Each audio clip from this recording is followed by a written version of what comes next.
環境と人に優しいエンジンオイル処理箱 4.5 リッター。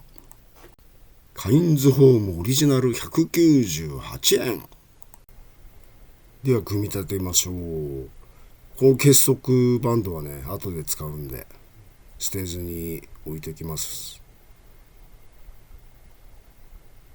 よーくね、中のビニールを広げて、外箱の縁によくかけてね、取れないように、オイルをこぼさないように。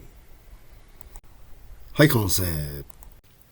そしたらね、ドレンボルトを緩める前にね、下にちゃんとこぼれないように真ん中辺にセットして、これ 4.5 リッター用だけど、エレメントを交換しても全部で 4.2 リッターなんで、2000cc ね、4.5 で十分だね。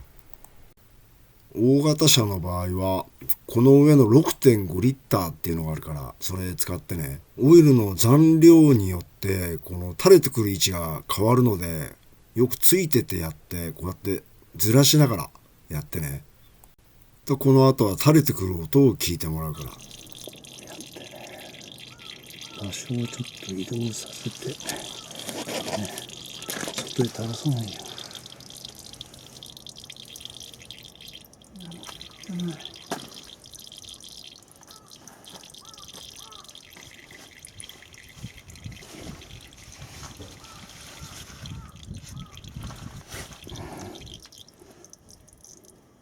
だいぶね、細くなってきたね。最後の一滴までね、なんて待てないんでね、ポタンポタンってなれば、はい、4リッター抜いた状態がこんな感じ。まだ余裕があるね。オイルの液体が見えるんかと思ったけど、意外だよね。これ綿が全部吸い切ってて、きっと特殊な綿なんだろうね。すごいよね、これね。で、これで口を閉じていくね。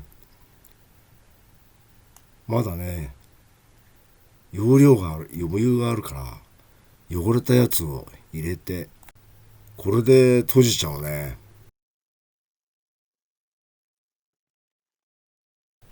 ここでね、付属の結束バンドを使うね。よーくね、口を閉じて、結束バンドの使い方はみんな知ってると思うので、詳しくは説明しないけど、ギザギザのある方を内側にして、とりあえずね、手で引っ張っての、それからペンチなんかできつくね、引っ張って、で、このまま燃えるゴミの袋にね、箱ごと入れれば出来上がり。段ボールの口をガムテープで貼ってもいいよね。そんなわけで今回はオイル処理箱の使い方を動画にしました。ご視聴ありがとうございました。